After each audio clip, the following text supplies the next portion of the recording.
নমস্কার, সকলকে স্বাগত জানিয়ে শুরু করছি আমাদের জীবনের আলো অনুষ্ঠান। দেখুন, জীবনে চলার পথে বহু ভুল ভ্রান্তিও হয় জীবনে, এবং অনেক ক্ষেত্রে অনেক সমস্যাও পড়ে মানুষ। আবার অনেক সময় যে আপনার যে জীবনযাত্রার যে মান, সেটাও সঠিক হয় না। অনেক ভুল ভ্রান্তি করে একটা সময় আপনি আফসোস করে ফেলেন। এগুলো বিভিন্ন ক্ষেত্রে বিভিন্ন সময় হয়। যেমন আজকে আমরা আলোচনা করব যে অনেক জাতক জাতিকার ক্ষেত্রে বিবাহের ক্ষেত্রে বাধা হয়, বিবাহ হতে চাইছে না, বিবাহের ক্ষেত্রে সমস্যার জায়গা তৈরি হচ্ছে। কেন হচ্ছে, কী কারণে হচ্ছে, বিস্তারিত আলোচনা করব। এবং লাস্টে গিয়ে আগামী যে মাসটা রয়েছে, অর্থাৎ আগামী যে মাসগুলো রয়েছে, সেই মাসের তার গুরুত্ব রয়েছে, এবং তার সঙ্গে সঙ্গে কিছু করণক্রিয়া রয়েছে যেগুলো নির্দিষ্ট তিথিতে করলে আপনি যথেষ্ট উপকৃত হতে পারবেন এবং এই সমস্যার থেকে অনেকটা বেরিয়ে আসতে পারবেন। কিন্তু আমি বারবার বলি, প্রতিকার প্রতিবিধান সঠিক গাইডলাইন আপনার জীবনকে পরিবর্তন করতে পারে। কেন হচ্ছে না একবার দেখে নিই। আপনার জন্মছকের কী কানেকশান রয়েছে, বিবাহটা কখন হয়। দেখুন, বিবাহের ক্ষেত্রে আমরা বলি যে 2-7-11 কানেকশান যখন তৈরি হয় তখন তার জাতক জাতিকার বিবাহ হয়।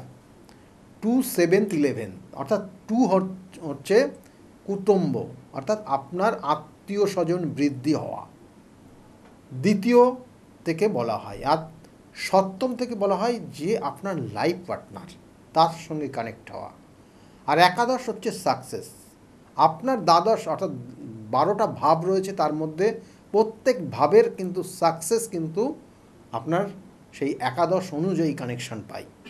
সেই জন্য আপনার জীবনের সাকসেস সেটা ওই একাদশের মধ্যে লুকিয়ে রয়েছে।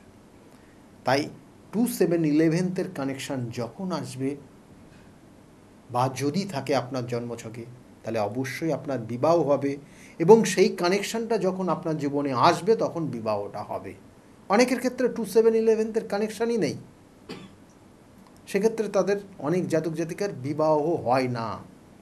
তার বিবাহ নেই, তার সঙ্গে সঙ্গে তার রেখাও দেখবেন যে বিবাহ যাদের হবে না, বিবাহ নেই, তাদের জন্মছকের কানেকশন তো বললাম, হাতের রেখা একদম মিলিয়ে দেখে নিন।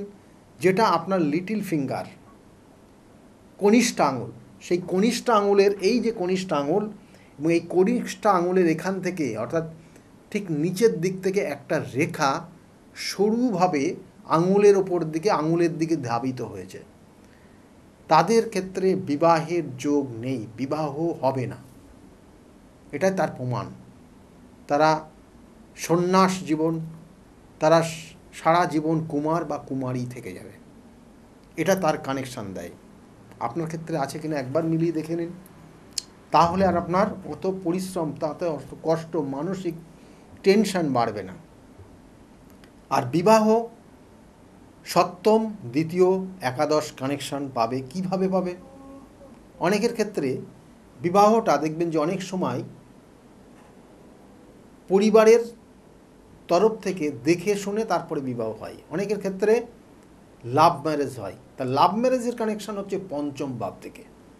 পঞ্চম থেকে প্রেম ভালোবাসা আসে, পঞ্চম থেকে মনের মিল হয়, এবং সেই কানেকশান অনুযায়ী বিবাহ যদি হয়, তাহলে 2-5-7-11 কানেকশানে হলে সেই সকল জাতক জাতিকার বলা হয় যে প্রেমজ বিবাহ। যদি না থাকে তাহলে সোশ্যাল ম্যারেজ, বা আপনার ক্ষেত্রে ওই পরিবার মিলেমিশে বিবাহ হওয়া, সেটার যোগ রয়েছে। এই হচ্ছে বিবাহের যোগগুলো হয়, সেই অনুযায়ী বললাম। কিন্তু অনেকের জাতক জাতিকার ক্ষেত্রে প্রেমজ বিবাহ হতে গিয়ে লাস্টে কেটে যায়, বিবাহ হতে চায় না। কেন বিবাহ হয় না এইবার বিষয়, অর্থাৎ বিবাহ কেন হচ্ছে না। দেখবেন যে অনেক জাতক জাতিকার বিবাহের অর্থাৎ তাদের মধ্যে প্রেম ভালোবাসা রয়েছে, 5 বছর 7 বছর, অলরেডি 10 বছর অতিক্রম করে গেছেন, তারপরে চিন্তাভাবনা করেছেন, মেন্টাল স্থিরতা নিয়ে এসছেন যে না, তারা এবার বিবাহ করবে, সামাজিক স্বীকৃতি দেবেন, এক কথায় বললে। তাহলে সেইটা চিন্তা ভাবনা করেছেন, করলে কি হবে, লাস্টে গিয়ে এমন কটা কথার কারণে আপনাদের মধ্যে ডিটাচমেন্ট হয়ে যাবে, কেউ কারোর মুখ পর্যন্ত দেখবেন না, তাদের তো দূরের কথা, অর্থাৎ তাদের বিবাহ তো দূরের কথা, তাদের মধ্যে সম্পর্কটাই ছিন্ন বিচ্ছিন্ন হয়ে যাবে। এরকম কিছু কানেকশানও কিন্তু থাকে, যেটা আপনার জন্মছকের আছে কিনা দেখে নেবেন। কারণ এই কানেকশানটা অনেক সময় ব্যভিচারী দোষ যদি কারোর থাকে, তাহলে ব্যভিচারী দোষের কারণেও কিন্তু এই জায়গাগুলো তৈরি হয়। এবং এই ব্যভিচারী দোষ জন্মছকের মঙ্গল এর সঙ্গে কানেকশন পায়। মঙ্গল গ্রহ এখানে খুব পজিটিভ জায়গা দেয়, এবং তার সঙ্গে সঙ্গে শুক্র গ্রহ তার অ্যাক্টিভিটি নিয়ে আসে, এবং তার সঙ্গে সঙ্গে চন্দ্রের কানেকশান, এই কানেকশানগুলো আপনার জীবনের ব্যভিচারী দোষ নিয়ে আসতে পারে। এবং আরও অন্যান্য অনেক ক্ষেত্রে অনেক ধরনের কানেকশান, সেটা ব্যভিচারী দোষ যদি থাকে, তাহলে আপনার ক্ষেত্রে দেখবেন যে লাস্টে গিয়ে হয়তো বিবাহের 5 দিন দেরি আছে, সব ফাইনাল কথাবার্তা, লাস্টে গিয়ে বিবাহ হবে না, বিবাহ কেটে যাবে। তাহলে এই দোষগুলোর প্রতিকার প্রতিবিধান করতে হবে। বিবাহ হয় না অনেক ক্ষেত্রে আরও অন্যান্য কারণ রয়েছে। আপনার জন্মছকের চতুর্থ ভাব যদি নেগেটিভ ভাইব্রেশন কাজ করে, কেতুর নেগেটিভ প্রভাব যদি থাকে, তাহলে আপনার ক্ষেত্রে কোনো শত্রুতা বা আপনার বাসস্থান সংক্রান্ত কিছু নেগেটিভ ভাইব্রেশনের কারণে আপনার ক্ষেত্রে বিবাহ হতে বাধা হচ্ছে। হয়তো অনেক জাতক জাতিকা দেখবেন যে তারা শয়ন করে, রাত্রে শয়ন করেন উত্তর এবং পূর্ব কন্যার, যেটা ঈশান কোণ। এই ঈশান কোণের যারা শয়ন করেন, কুমারী মেয়ে বা কোনো কুমার, অর্থাৎ জাতক বা জাতিকা যেই হোক না কেন, তাদের বিবাহ বন্ধন হয়ে যাবে, বিবাহ হতে চাইবে না। এবং এই উত্তর পূর্ব কন্যারে আর একটা প্রসঙ্গ যেহেতু নিয়ে আসলাম, বলে দিই যে নবদাম্পতিরা যদি এখানে শয়ন করে, তাদের দাম্পত্য অশান্তি তৈরি হয় এবং তাদের ক্ষেত্রে সন্তান আসতে চায় না। খুব কেয়ারফুল। এবং এর সঙ্গে সঙ্গে অনেকের জন্মছকের দেখবেন যে এই কানেকশানগুলো যদি থাকে, তাহলে তাদের বিবাহ লাস্টে গিয়ে আটকে যাচ্ছে, বিবাহ হচ্ছে না। অনেক সময় জাতক জাতিকা, সে ছেলে হতে পারে মেয়ে হতে পারে, কারণ তার বাবা মা, তাদের যারা গার্জিয়ান রয়েছে, তারা কিন্তু যথেষ্ট কষ্টের মধ্যে রয়েছে, কারণ তার সন্তান বা তার উত্তরাধিকার তাদের বিবাহ দেবে, এবং তারপরে তার বংশের আরও হয়তো জেনারেশন তৈরি হবে, এবং সেই জায়গাটা তারা পাচ্ছে না, চেষ্টা করছে এই বিবাহর মাধ্যমে, কিন্তু সেই বিবাহ হচ্ছে না, কোনোভাবে সম্ভব হচ্ছে না, লাস্টে গিয়ে কেটে যাচ্ছে। এটা কিছু কিছু ক্ষেত্রে সেই জাতক জাতিকার যার বিবাহ হচ্ছে না, সেও মানসিকভাবে ভীষণভাবে কিন্তু কষ্টদায়ক পরিস্থিতির মধ্যে চলে যায়, ডিপ্রেশন তার মধ্যে কাজ করে, তার কি আদৌ বিবাহ হবে না, এটা একটা তার মধ্যে একটা চিন্তা কাজ করে। আবার কখনো কখনো দেখা গেল যদি অষ্টম মাঙ্গলিক দোষ থাকে, অনেক জাতক জাতিকার দেখবেন যে অষ্টম মাঙ্গলিক দোষ রয়েছে। এই অষ্টম মাঙ্গলিক দোষ তাদের বিবাহের ক্ষেত্রে বাধা তৈরি করে দেয়।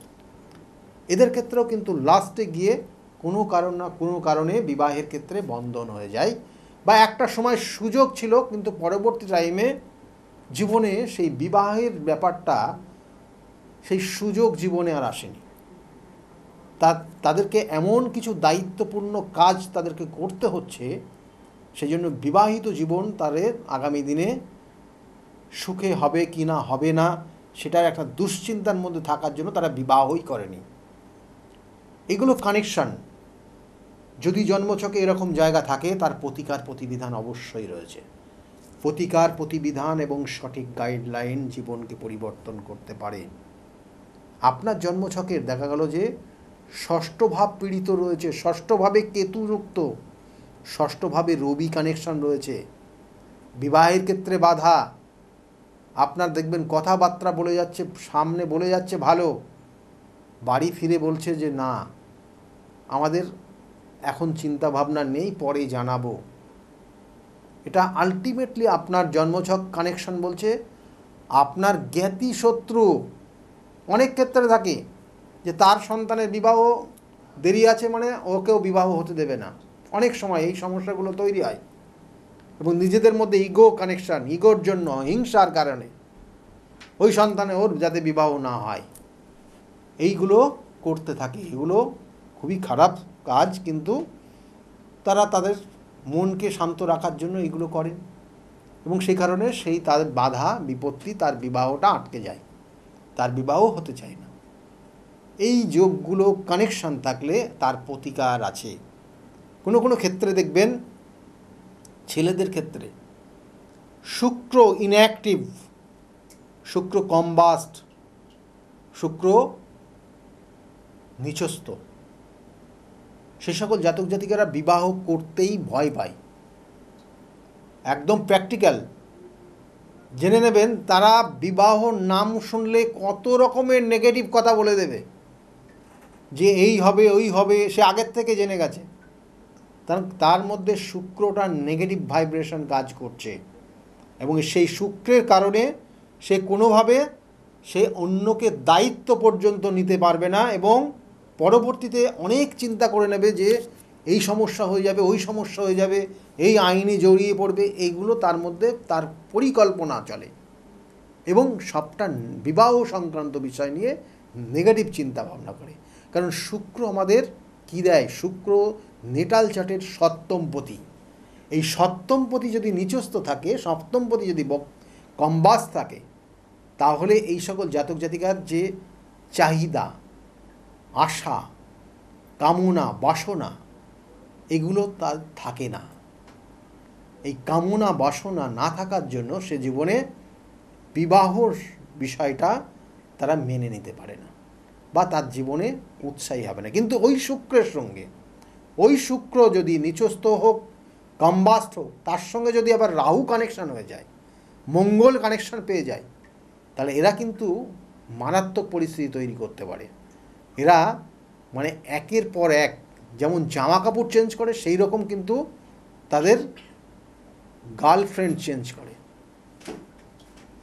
বা সেই মেয়ে হলে ছেলের, অর্থাৎ অপোজিট সেক্সের কিন্তু তাদের কানেকশন পায়। তো এইগুলো কিন্তু তাদের ব্যভিচারী দোষের দিকে ঠেলে নিয়ে যায়। সেগুলো পরবর্তী তাদের বিবাহ করলেও তাদের বিবাহিত জীবন অখুশি হয়, বিবাহিত জীবনে সুখ পায় না, এবং তার লাইফ পার্টনার তাকে কিন্তু সে বিভিন্ন কষ্টদায়ক, বেদনাদায়ক পরিস্থিতির মধ্যে দিয়ে তারা চলে। তাহলে এইগুলোর প্রতিকার আছে। এই যে বিবাহ হচ্ছে না, আর বিবাহ হয়ে যাওয়ার পরে কষ্টদায়ক পরিস্থিতি, দুটোই তো মানে একটা হচ্ছে না সেটা এক ধরনের, আর হয়ে যাওয়ার পরে কষ্টদায়ক এটা আর এক ধরনের সমস্যা। তাহলে সেই জন্য বলি বারবার যে বিবাহের আগে অবশ্যই জটুক বিচার করবেন।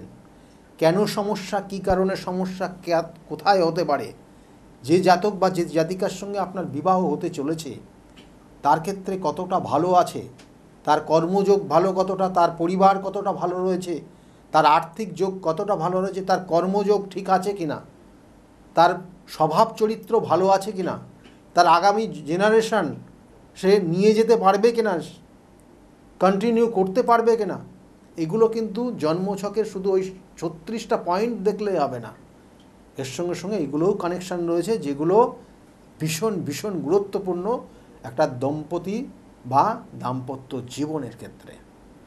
সেই জন্য বলবো যে বিবাহ হচ্ছে না, অনেক ক্ষেত্রে দেখবেন যে বিবাহ হতে চায় না, কারণ সপ্তম ভাব দেখা গেল যে মাঙ্গলিক কানেকশান পেয়েছে, সপ্তম ভাব বৃহস্পতি কানেকশান পেয়েছে, সপ্তম ভাব কোনো কোনো ক্ষেত্রে চন্দ্র কানেকশান হয়ে গেছে।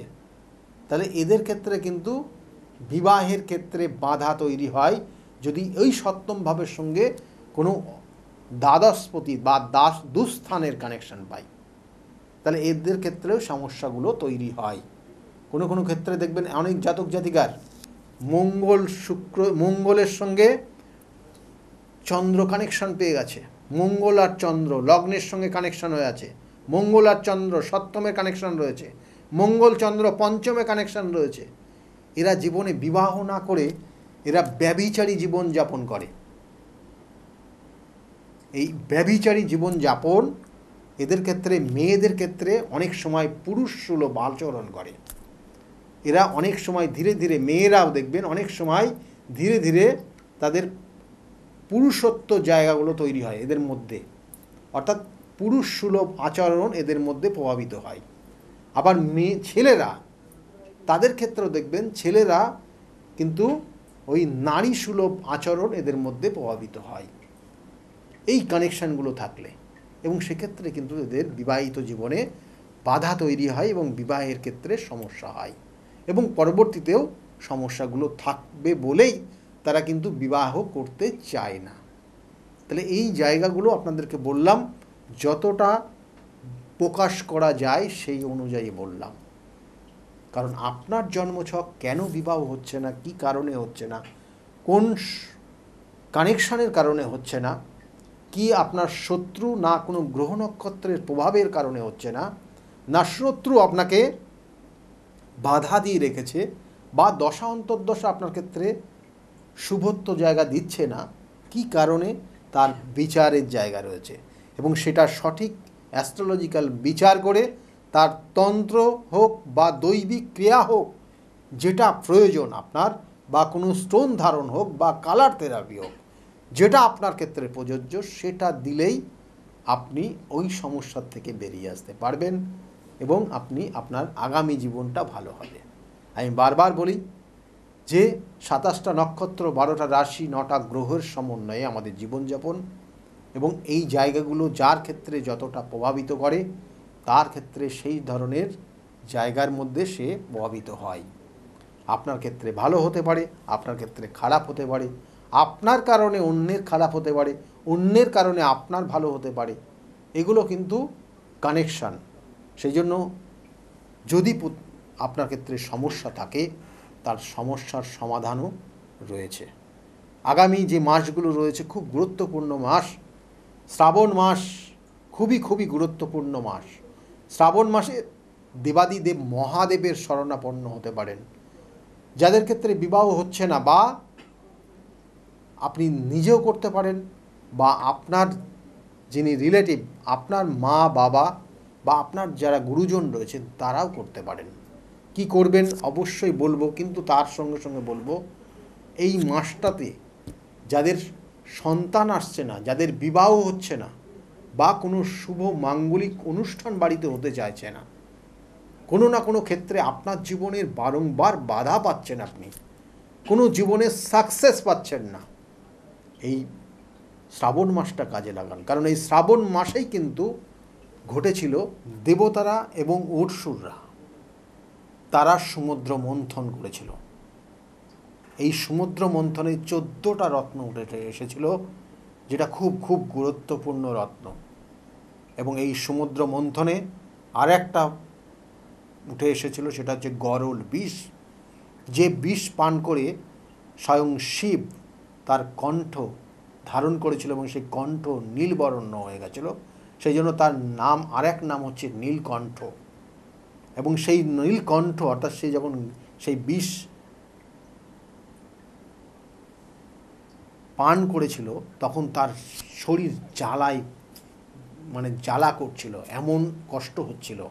এবং তারপরে কিন্তু সেখানে পার্বতী এসে, স্বয়ং পার্বতী এসে তাকে কিন্তু সেই জায়গার থেকে রেহাই করেছিল এবং তাকে শান্ত করেছিল, এবং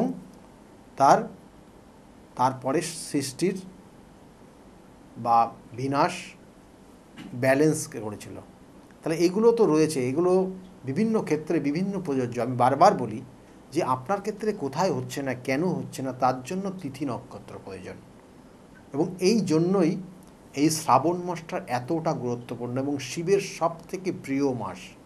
সেই জন্য শিবের এই প্রিয় মাসে যাদের বিবাহ হচ্ছে না, তারা, আপনারা যারা কি করবেন, অবশ্যই তার গুরুজন করতে পারেন, বা আপনি আপনার নিজের জন্য করতে পারেন, এবং সেখানে শিবের অভিষেক করুন।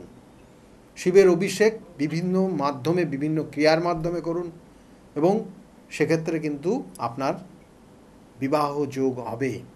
যদি কোনো কারণে বাধা বিপত্তি থাকে, তাহলে সেগুলোর জন্য প্রতিকার প্রতিবিধান রয়েছে। এবং এই মাসের অমাবস্যার তিথি এবং এই মাসের সোমবারগুলো সব থেকে গুরুত্বপূর্ণ, যেগুলো আপনার জীবনের যে মাঙ্গলিক যে অনুষ্ঠানগুলো যেটা হচ্ছে না, বিবাহ হতে পারে, সন্তান আসার ক্ষেত্রে হতে পারে, বাড়িতে কোনো শুভ অনুষ্ঠান হতে পারে, বা আপনার ক্ষেত্রে কোনো নতুন কোনো কর্ম উদ্যোগ হতে পারে, সেটা সাকসেস না পাওয়া, এই জায়গাগুলো কিন্তু প্রতিকার প্রতিবিধানের যোগ রয়েছে। সেই জন্য এই শ্রাবণ মাসটাকে কাজে লাগান।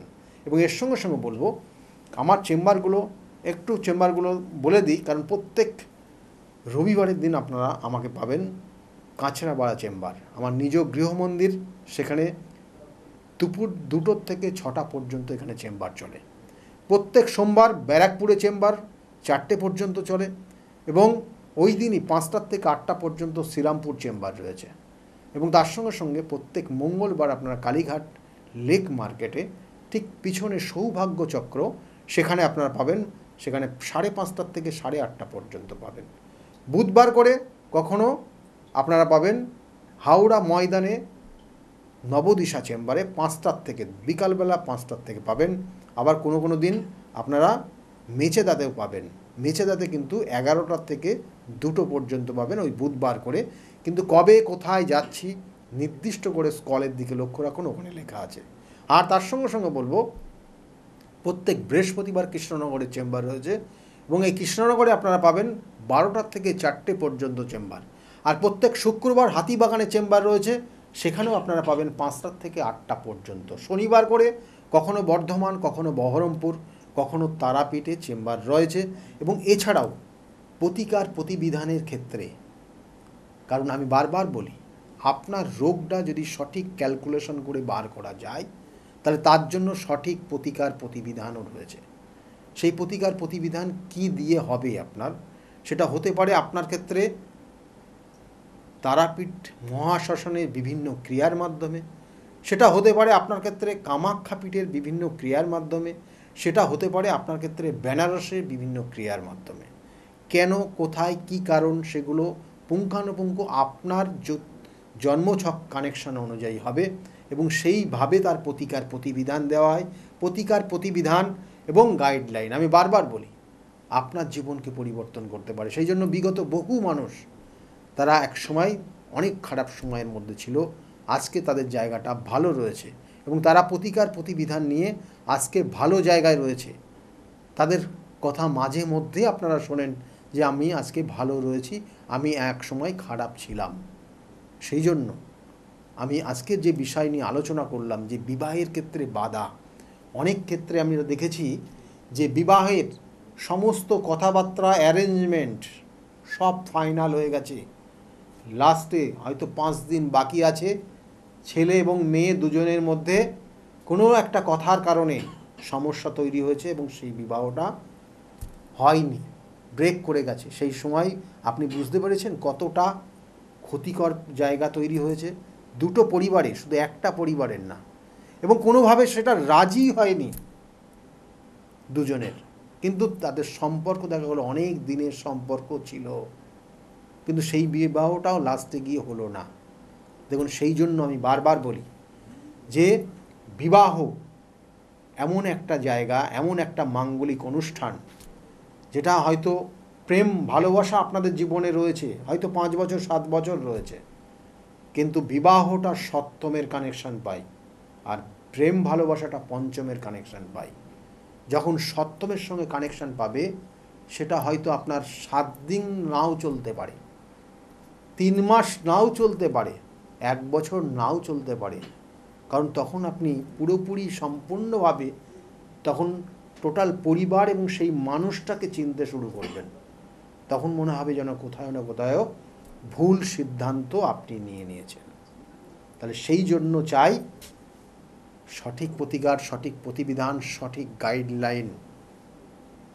যদি আপনার ক্ষেত্রে সমস্যা থাকে, তার প্রতিকার প্রতিবিধান আছে, কারণ বিগত বহু মানুষ তারা আজকে সেই জায়গায়, সেই প্রতিকার গাইডলাইন নিয়ে ভালো জায়গায় রয়েছে। তাদের মুখ থেকে শুনুন তারা কতটা ভালো রয়েছে। সকলে ভালো থাকবেন। আগামী দিনগুলো প্রত্যেকের খুব শুভ হোক, এই শুভকামনা রইল। নমস্কার। ডক্টর গৌতম শাস্ত্রী আর 5জন অ্যাস্ট্রোলজারের থেকে কেন তিনি আলাদা? স্বাভাবিকভাবে আপনাদের মনে এই প্রশ্ন আসতেই পারে। দূর দূরান্ত থেকে নানান সমস্যায় জর্জরিত মানুষ ছুটে আসেন তার কাছে। গ্রহদোষ হোক কিংবা কাল সর্পদোষ, অথবা ধরুন মাঙ্গলিক দোষ কিংবা অন্য যে কোনো সমস্যা, তারা জানেন সব সমস্যা স্থায়ী সমাধানে এক এবং অদ্বিতীয় ডক্টর গৌতম শাস্ত্রী। চলুন আজ আপনাদের সাথে পরিচয় করিয়ে দিই এমন কিছু মানুষের এবং শুনে নিই তাদের কথা। নমস্কার, আমি শর্মিষ্ঠা। আমি দীর্ঘ 5 বছর ধরে গৌতমদার কাছে আসি। আমি যখন প্রথম এখানে এসেছিলাম, আমার ব্যবসায় প্রচণ্ডভাবে ক্ষতি হয়েছিল, কোনো উন্নতি ছিল না, নেগেটিভিটি আর ডিপ্রেশন আমাকে ঘিরে ধরেছিল। তো এক আত্মীয়র কথা শুনে আমি এখানে আসি। আসার পর দাদা আমাকে যে অ্যাডভাইসগুলো করেছিল এবং যে উনি ক্রিয়াগুলো আমায় করতে বলেছিল, সেগুলো আমি করার পর খুব ভালোভাবে উপকার পাই। ফলে আজ থেকে 5 বছর আগে যে পরিণামটা ছিল ব্যবসার লস, সেই লস থেকে আমি প্রচণ্ড ভালোভাবে রিকভারি শুধু করিনি, আমি সাকসেস পেয়েছি। এরকম অনেক সময় হয়েছে যে দাদা আমাকে বলেছিল যে এগুলো করলে ভালো হবে না বা এটা করো না, আমি না শুনে নিজের মতন করে করেছিলাম, ফলে সেখানেও আমার ক্ষতি হয়েছিল। এই ক্ষতি হওয়ার পর থেকে উনি যখনই আমাকে যা বলে আমি সেইগুলোই আমি শুনে চলি এবং প্রত্যেকটা পদে পদে তার প্রমাণ মেলে সাকসেসের মাধ্যমে। আমার সাকসেস হওয়ার পর আমি আমার বন্ধুদেরও এখানে রেফার করেছি, যাদের পার্সোনাল এবং প্রফেশনাল লাইফে যে সমস্ত প্রবলেম ছিল তারা সেগুলোর থেকে রিকভার করে বেরিয়ে এসছে, খুব উন্নতি লাভ করেছে। এই সমস্ত ঘটনা আমাদের এবং আমার বন্ধু বান্ধবের জীবনে এতটাই একটা পজিটিভ সাইন এনেছে, আমি এবং আমার বন্ধু এবং আমার আত্মীয়রা সবাই আমরা ডক্টর গৌতম শাস্ত্রীর কাছে আমরা সবাই উপকৃত লাভ করি এবং আমরা ডক্টর গৌতম শাস্ত্রীর কাছে অসংখ্য ধন্যবাদ জানাই, উনি আমাদের এত সুন্দরভাবে অ্যাডভাইস করে থাকেন বলে। আপনার নাম কি? আমার নাম পলি দাস। আপনি কবে থেকে আসছেন? আমি 4 বছর হয়ে গেল এখানে আসছি। আচ্ছা, আপনি যে এতদিন ধরে আসছেন, আপনি কোনো কাজ পেয়েছেন? অবশ্যই। হ্যাঁ, প্রথমে আমার মেয়েকে আমি পড়াশোনার ব্যাপারে, ওর যাতে পড়াশোনায় মন আসে এইসব ব্যাপারের জন্য এসেছিলাম। আস্তে আস্তে দেখলাম আমার মেয়ের অনেক ইমপ্রুভ হচ্ছে।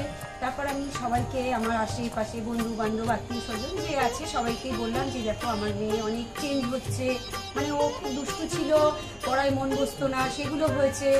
তারপর থেকে বন্ধু বান্ধব সবাইকে বললাম, সবাই আসলো, সবাই খুব আনন্দ, সবাই খুব খুশি, আমিও তো ভীষণ খুশি। আমার আচ্ছা, আজকের ডেটে দাঁড়িয়ে অ্যাস্ট্রোলজার ডক্টর গৌতম শাস্ত্রীর কাছ থেকে যে আপনি যে স্যাটিসফাই হয়েছেন, তা কতটা আপনি স্যাটিসফাই হয়েছেন?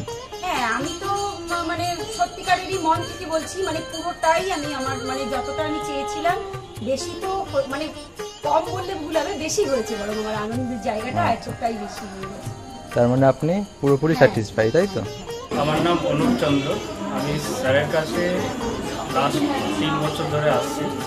আমি প্রথমবার আমি স্যারের যোগাযোগ পাই কোনো বন্ধুর মাধ্যমে, তারপরে আমি আবার স্যারের কাছে আসি। তারপরে আমি বিজনেস রিলেটেড স্যারের সাথে কিছু ডিসকাস করি, দিয়ে আস্তে আস্তে আমার সব প্রবলেম সলভ হয়ে যায়। এখন আমি বিজনেস একটা ভালো জায়গায় দাঁড়িয়ে আছি। আমি সবাইকে একটা অনুরোধ করব কি আপনারা স্যারের কাছে একবার আসুন, নিজের প্রবলেমগুলো জানুন, সলিউশনগুলো জানুন। আশা করি একটু টাইম লাগবে, কিন্তু সব প্রবলেমের সলিউশন পেয়ে যাবেন। ধন্যবাদ। নমস্কার, আমি সুমন কুমার। আমি বজবজ থেকে এসেছি এখানে। আমি গৌতমবাবুর সঙ্গে মোটামুটি 2 বছর ধরে পরিচিত আছি। আর ওনার সঙ্গে পরিচয় হওয়ার পর আমার অনেকগুলো সমস্যা ছিল, যে আস্তে আস্তে ঠিক হয়েছে। আর কটা সমস্যা এখন আছে, সেটাও মোটামুটি ঠিকের পথে যাচ্ছি আমি। আর আজকে আমি এই অনুষ্ঠানে এখানে কাঁচরাপাড়ায় এখানে এসেছি। আমি এখানে এসে পুজোতে সম্মিলিত হলাম, আর খুব ভালো লেগেছে। আর আশা করি আমার যেগুলো সমস্যা আছে সেগুলো মিটে যাবে।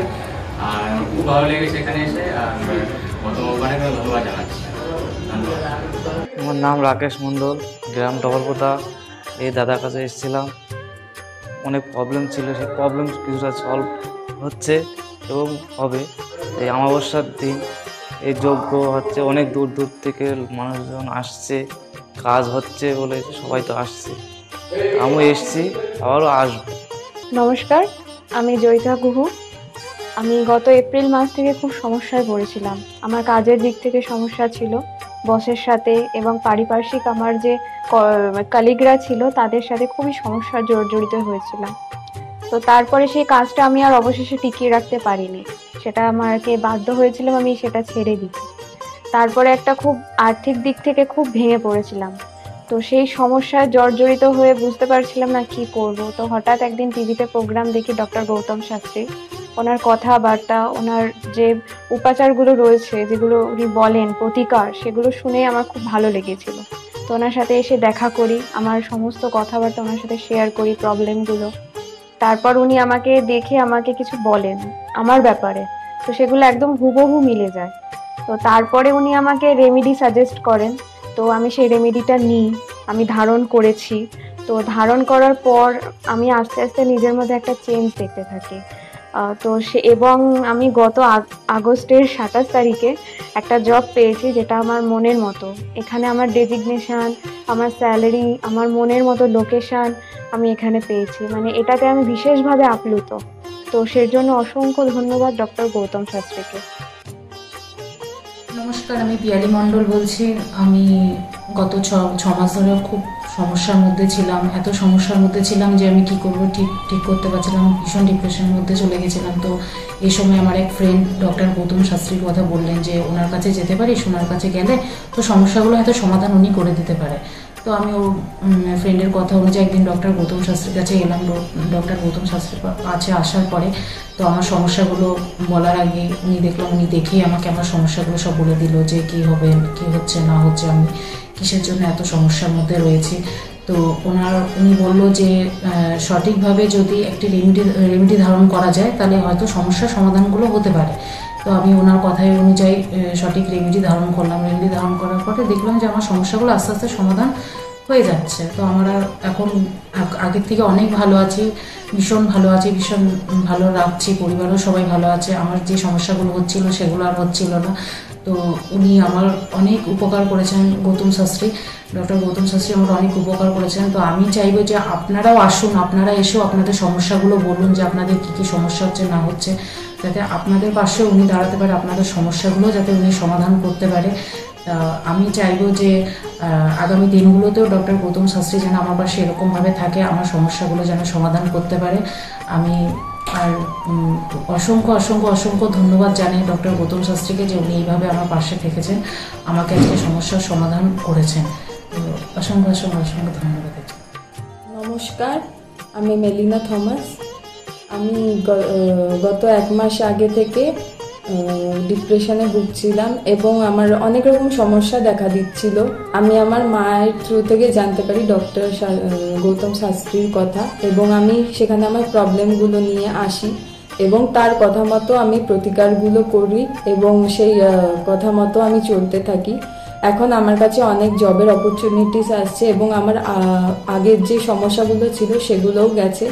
আমি সিলেকশন করছি কোন জবটা করব এবং যে কোনো একটা জব আমি সিলেক্ট করব এবং আগেও আমি ডক্টর গৌতম শাস্ত্রীকে অনেক ধন্যবাদ জানাচ্ছি এই আমাকে এত কিছু করে দেওয়ার জন্য। এবং আপনারা চাইলে আপনারাও আসতে পারেন নিজেদের অসুবিধা নিয়ে এবং তার কাছে এসে সমস্যাগুলো সমাধান করতে পারেন। আপনারা যদি তার কথা মতো চলেন আপনারাও আমার মতো ভালো ফল পেতে পারেন। আমি কস্তুরী সরকার, আমি কাঁচরাপাড়া থেকে আসছি। আমাকে মা ক্লাস 12-এ ডক্টর গৌতম শাস্ত্রীর কাছে নিয়ে আসে। তো সেখানে আসার পর আমাকে ডক্টর গৌতম শাস্ত্রী কিছু রেমেডি দেন, তো আমার খুব সাহায্য হয় তাতে। তারপর আমার পড়াশোনা কমপ্লিট করার পর কাকু বলেন যে আমাকে গ্র্যাজুয়েশন আর ITI করার জন্য। তো সেখানে করে আমি ভালো ফল পেয়েছি। তারপর আমার চাকরি লাইনে আসা, তো ডক্টর গৌতম শাস্ত্রী বলেন যে আমি এই মাসের মধ্যে একটা ভালো চাকরি পাবো। তো সেটা 1 মাসের আগেই আমি পেয়ে গেছি। তো আজকে সেটাই জানাতে এসেছি কাকুকে যে আমি চাকরি পেয়েছি। তো আপনারাও যদি আসতে চান, ভালো ফল পেতে চান, কাকুর সাহায্য পেতে চান, তো আপনারাও আসুন। আশা করি আপনারাও ভালো ফল পাবেন এবং সাহায্য পাবেন। নমস্কার। অ্যাস্ট্রোলজার ডক্টর গৌতম শাস্ত্রীর চেম্বারে আপনি কতদিন আসছেন? আমি প্রায় 2.5-3 বছর ধরেই এখানে মানে রেগুলারলি আসছি। মোটামুটি আমার যখনই অসুবিধা হচ্ছে তখন চলে আসছি। আপনি কোন চেম্বারে দেখিয়েছেন? আমি এখানকার কাঁচরাপাড়া চেম্বারে। কাঁচরাপাড়া চেম্বারে দেখিয়েছেন। মানে আপনি যে সমস্যাটা নিয়ে এসেছেন ওটা কি আপনার কিওর হয়েছে? হ্যাঁ, আমি প্রথমে যে সমস্যাটা পড়াশোনার সমস্যা নিয়ে প্রবলেমে পড়ে ওনার কাছে এসেছিলাম, তা মোটামুটি আমার যত দিন যাচ্ছে ইমপ্রুভ হচ্ছে আস্তে আস্তে। না আপনার কাজ হয়েছে মধ্যে এসেছেন? আমার নাম অয়ন দাস, আমি শ্রীরামপুর থেকে আসছি। আমি বেসিক্যালি এখানে এসেছিলাম গত 1 বছর আগে আমার পড়াশোনা এবং কাজবাজের জন্য। এর আগে আমি অনেক জায়গায় গিয়েছিলাম, অনেক অ্যাস্ট্রোলজার দেখিয়েছিলাম, কিন্তু সেখানে আমি সমস্যার সমাধান পাইনি। তো ওনার প্রোগ্রাম টিভিতে চলে, আমি সেখানে দেখেছিলাম, দেখে এবার ওনার সাথে যোগাযোগ করি। যোগাযোগ করার পর ওনার চেম্বারে আসে, ওনাকে সমস্তটা বলি। তো বলার পর আস্তে আস্তে অনেকটা আমি উপকৃত হয়েছি। কিছুটা আমার যেমন অবস্থাটা খারাপ হয়ে গেছিলো যতটা, তার থেকে অনেকটাই বেটার আছি। আশা করব ভবিষ্যতের থেকেও ভালো ফল পাবো। আমি আপনাদের অনুরোধ করবো আপনারা এসে দেখতে পারেন, যাদের অনেক সমস্যা চলছে এখানে এসে একবার কন্ট্যাক্ট করুন। ওনার শো চলতে থাকে টিভিতে, ওখান থেকে যোগাযোগ করতে পারেন ওনার সাথে, অবশ্যই আপনারা ফলাফল পাবেন। আমি হালিশহর থেকে এসেছি, ধরো আমার নাম তো মলিনা ঘোষ। কিন্তু তোমার কী হয়েছে বলো তো, আমি দাদার কাছে অনেক বছর ধরে, মানে কয়েক বছর ধরে ভালোই এসেছি। আমি অনেক বিপদে পড়েছিলাম, তো তখন আমি এক টিভি চ্যানেলে দেখে, সবাই কিন্তু প্রোগ্রাম দেখে, সব সিরিয়াল দেখে, সব কিছু দেখে, কিন্তু আমি ওই সিরিয়াল সব কিছু ছেড়ে আমার এমন বিপদ হয়েছিল, আমি শুধু টিভির কাছে বসে শুধু এই শাস্ত্রীয় চ্যানেলগুলো দেখে দেখে আমি মনে ভাবতাম আমি কাকে মনের মতন পাবো। পেলাম যে সবাই এত চ্যানেলে, কিন্তু আমি সবাইকে দেখেছি, আমার দাদাকেই আমার খুব পছন্দ হলো। আমি খোঁজ করতে করতে করতে করতে আমি এমন বিপদ যে আমি এই বিপদে কি করে উঠবো, তখন ওই দাদার কাছে আসলাম। খোঁজ পেয়ে চিকিৎসা করতে করতে তখন দাদার কাছে এসে আমার অনেক বড় বিপদ ছিল, আমার ছেলে স্বামী সব নিয়ে আমার বাড়ির খুব অবস্থা খারাপ ছিল। আজকে ওনার কাছে এসে আমি অনেক উপকার পেয়েছি।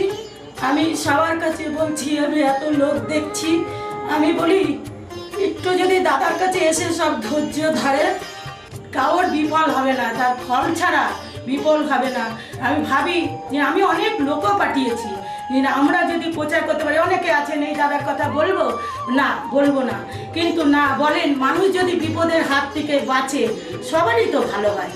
কিন্তু দাদার কাছে আসার পরে আমার এমনও মাঝে একটা এমনও বিপদ গেছে, এই দাদাই আমাকে এই বিপদের হাত থেকে উঠিয়েছে। এর জন্য আমি দাদার কাছে সারা জীবনের জন্য কৃতজ্ঞ থাকি। দাদাকে চাই দাদাও ভালো থাকুক, আমরাও যেন দাদার কাছে এসে দাদা আরো সুস্থভাবে যেতে পারি। শুনলেন তো, এনাদের প্রত্যেকের আশা, ভরসা এবং বিশ্বাসের একটাই নাম, ডক্টর গৌতম শাস্ত্রী,